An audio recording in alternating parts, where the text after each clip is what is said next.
नमस्कार, आप देसी खबर वाला झारखंड की खास कार्यक्रम खबर दिन भर देख रहे हैं। इस खास कार्यक्रम के जरिए हम आपको झारखंड के बीते 24 घंटों की उन तमाम बड़ी और महत्वपूर्ण खबरों से रूबरू कराते हैं जिसका जानना आपके लिए बेहद जरूरी है। तो चलिए बिना देरी किए जानते हैं झारखंड के बीते 24 घंटों की तमाम बड़ी और महत्वपूर्ण खबरें।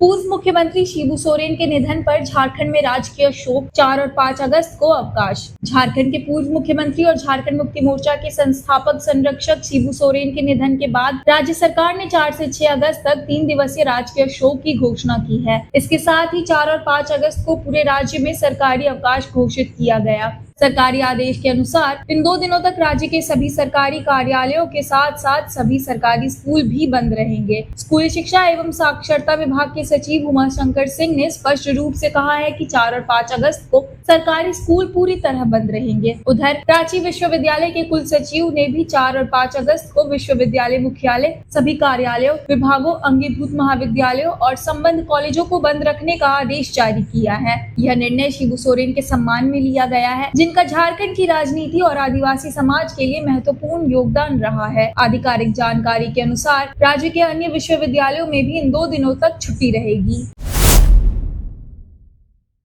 पलामू में शातिर चोर गिरोह का पर्दाफाश, मोबाइल, लैपटॉप और बाइक बरामद। पलामू पुलिस ने शहर में बढ़ती चोरी की घटनाओं पर बड़ी कार्रवाई करते हुए एक सक्रिय चोर गिरोह का भांडाफोड़ किया है। गिरफ्तार आरोपियों में प्रमोद पांडे, अनिकेत तिवारी और संजीत ओझा शामिल है। पुलिस ने 2 अगस्त की रात रेलवे स्टेशन क्षेत्र में छापेमारी की। इस दौरान संदिग्ध हालत में पकड़े गए प्रमोद पांडे के पास से ट्रेन से चोरी किया गया मोबाइल मिला। पूछताछ में उसने ट्रेन और सड़क दोनों जगह चोरी की बात कबूल की। बाद में प्रमोद की निशानदेही पर उसके घर से चोरी का सामान बरामद हुआ। साथ ही अनिकेत तिवारी और संजीत ओझा को भी कादुम मोहल्ले से गिरफ्तार किया गया। पुलिस ने इनके पास से 2 बाइक, 1 डेल लैपटॉप और 8 मोबाइल फोन बरामद किए हैं। पलामू पुलिस ने आम लोगों से अपील की है कि किसी भी संदिग्ध गतिविधि की जानकारी तुरंत पुलिस को दे।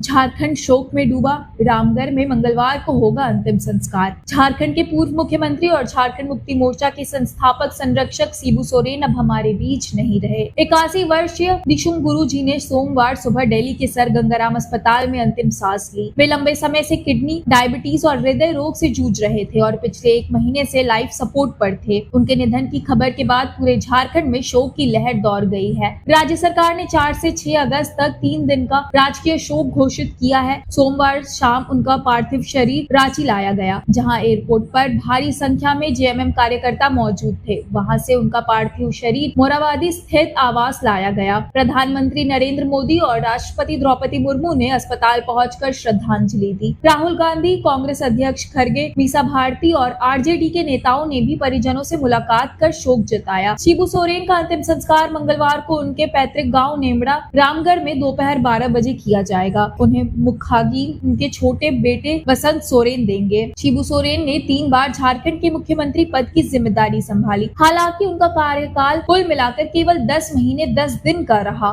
झारखंड उन्हें हमेशा आदिवासी चेतना के प्रतीक और संघर्षशील नेता के रूप में याद रखेगा।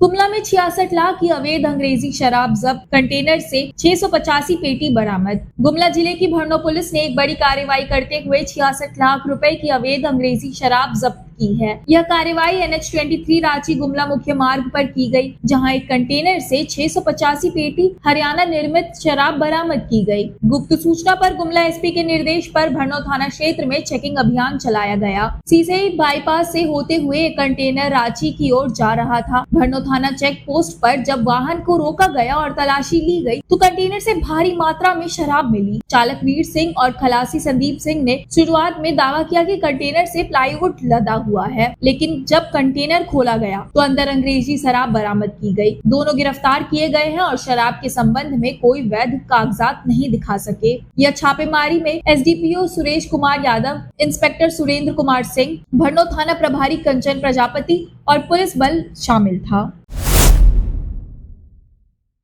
धनबाद में फुटपाथ दुकानदारों का अर्धनंगन प्रदर्शन, प्रशासन पर वादा खिलाफी का आरोप। धनबाद में सोमवार को फुटपाथ दुकानदारों ने प्रशासन और नगर निगम के खिलाफ अर्धनंगन होकर अनोखा प्रदर्शन किया। ये सभी दुकानदार पुलिस लाइन क्षेत्र से हटाए गए थे जब राष्ट्रपति के आगमन की तैयारी हो रही थी। दुकानदारों का आरोप है कि प्रशासन ने आश्वासन दिया कि राष्ट्रपति के जाने के बाद दोबारा दुकानें लगाने दी जाएंगी, लेकिन अब कोई सुनवाई नहीं हो रही। प्रदर्शनकारियों ने भावनात्मक पोस्टरों के माध्यम से अपनी व्यथा जाहिर की, जिनमें लिखा था, हमारी गलती क्या थी, बिना गुनाह किए गुनहगार बना दिया गया, और हरिद्वार मॉडल पर 8x6 की दुकानें बसाई जाए। कई दुकानदारों ने चेतावनी दी कि अगर उन्हें फिर से रोजगार नहीं मिला तो वे आत्महत्या तक कर सकते हैं। उनका कहना है कि प्रशासन अब धमकी दे रहा है कि दुकान लगाने पर मुकदमा कर दिया जाएगा। प्रदर्शनकारियों की मांग है कि उन्हें वैकल्पिक स्थान जैसे पशुपालन अस्पताल परिसर में दुकान लगाने की अनुमति दी जाए। खबरों का सिलसिला यहाँ समाप्त होता है। झारखंड से जुड़ी और भी महत्वपूर्ण खबरों को देखने के लिए देखते रहिए देसी खबर वाला, और खासकर सुबह 6 बजे रोजाना देखिए खबर दिन भर, क्योंकि यहाँ पे आपको झारखंड के बीते 24 घंटों की तमाम महत्वपूर्ण खबरें मिलती है एक ही वीडियो में एक ही साथ। बहुत बहुत धन्यवाद।